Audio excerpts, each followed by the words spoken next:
India top trading organisation ASSOCHAM virtual meeting లో ప్రధాని నరేంద్ర మోదీ మాట్లాడుతున్నారు. లైవ్ చూద్దాం. चैलेंजेस भी आएंगे और अनेक नए सरल सॉल्यूशंस भी आएंगे और इसलिए आज वो समय है जब हमें प्लान भी करना है और एक्ट भी करना है. हमें हर साल के हर लक्ष्य को नेशन बिल्डिंग के एक लार्जर गोल के साथ जोड़ना है. साथियों, आने वाले 27 साल भारत के ग्लोबल रोल को ही तय करने वाले इतना नहीं है, बल्कि ये हम भारतीयों के ड्रीम्स और डेडिकेशन दोनों का टेस्ट करने वाले हैं.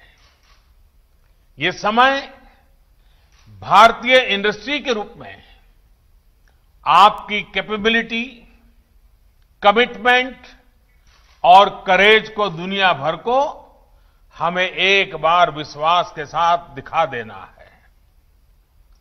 और हमारा चैलेंज सिर्फ आत्मनिर्भरता ही नहीं है, बल्कि हम इस लक्ष्य को कितनी जल्दी हासिल करते हैं, ये भी उतना ही महत्वपूर्ण है. साथियों, भारत की सफलता को लेकर आज दुनिया में जितनी पॉजिटिविटी है, शायद उतनी पहले कभी नहीं रही.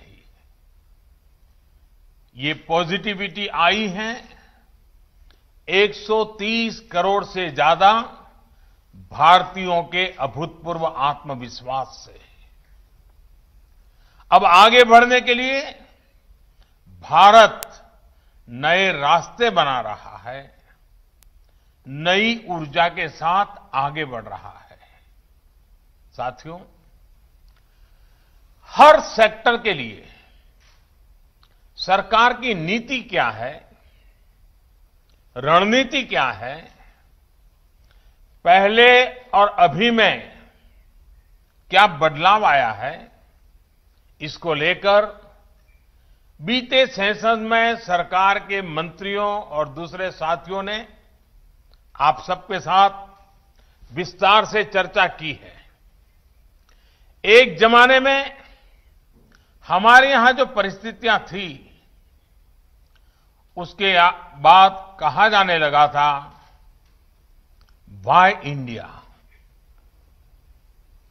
अब जो रिफॉर्म्स देश में हुए हैं, उनका जो प्रभाव दिखा है, उसके बाद कहा जा रहा है, वाई नॉट इंडिया.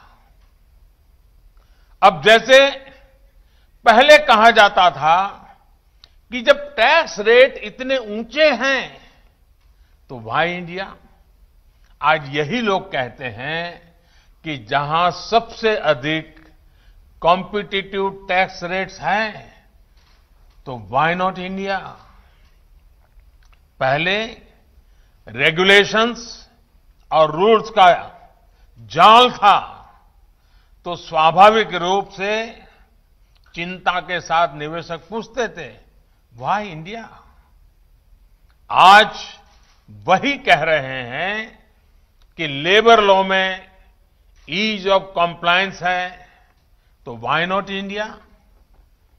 पहले सवाल होता था कि इतना रेड टेप है तो वाई इंडिया.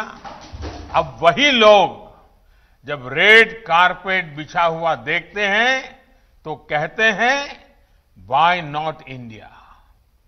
पहले शिकायत होती थी कि इनोवेशन का कल्चर उतना नहीं है तो वाई इंडिया. आज भारत के स्टार्टअप इकोसिस्टम की ताकत देकर दुनिया विश्वास से कह रही है, वाई नॉट इंडिया.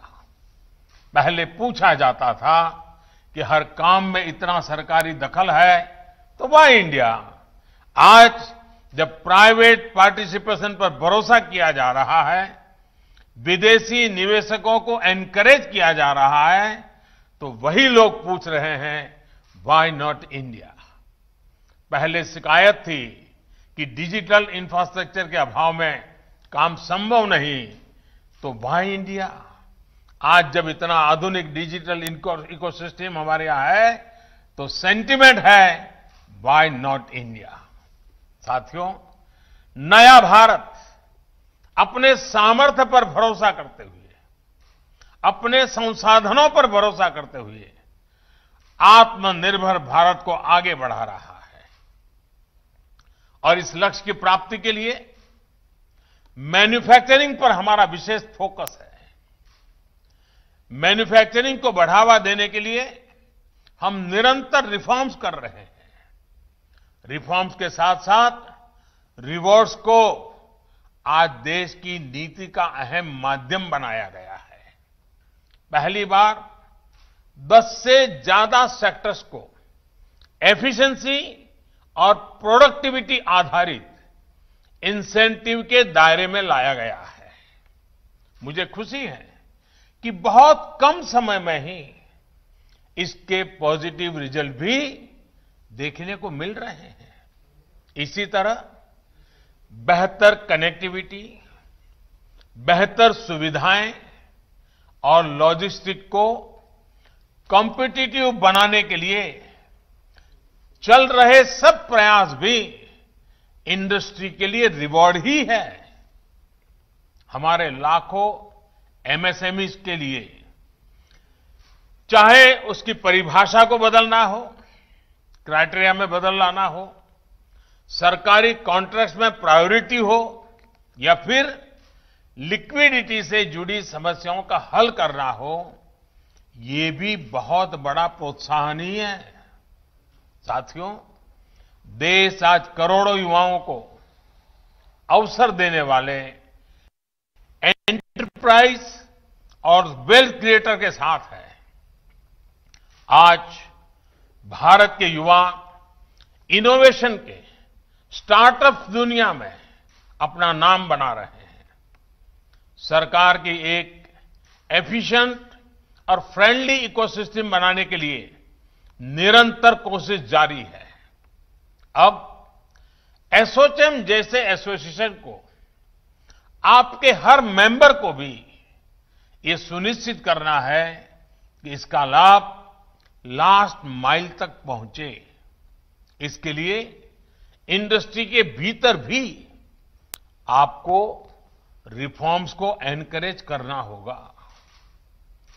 जो बदलाव हम अपने लिए देखना चाहते हैं, वही बदलाव हमें अपने संस्थानों में भी करने होंगे। जितनी लिबर्टी, जितना इंक्लूजन, जितनी हैंड होल्डिंग, जितनी ट्रांसपेरेंसी आप सरकार से, सोसाइटी से चाहते हैं, उतना ही इंडस्ट्री के भीतर विमेन के लिए, युवा टैलेंट के लिए, छोटे उद्योगों के लिए हम सबको सुनिश्चित करना ही है। हमें कॉरपोरेट गवर्नेंस से लेकर प्रॉफिट शेयरिंग तक दुनिया की बेस्ट प्रैक्टिसेस को जल्द से जल्द अपनाना होगा। प्रॉफिट सेंट्रिक अप्रोच के साथ ही हमें उसे पर्पज ओरिएंटेड भी बनाएंगे, तो सोसाइटी के साथ ज्यादा इंटीग्रेशन संभव हो पाएगा। साथियों, आपसे बेहतर ये कौन समझ सकता है कि ऑनेस्ट ओपिनियन का बेहतर डिसीजन मेकिंग में कितना बड़ा रोल होता है। कई बार हमें लोग मिलते हैं, कहते हैं कि ये शेयर बढ़िया है, ये सेक्टर बढ़िया है, इसमें इन्वेस्ट कर दो। लेकिन हम पहले ये देखते हैं कि वो सलाह देने वाला, तारीफ करने वाला खुद भी उसमें इन्वेस्टमेंट कर रहा है या नहीं कर रहा है। यही बात इकोनॉमीज पर भी लागू होती है।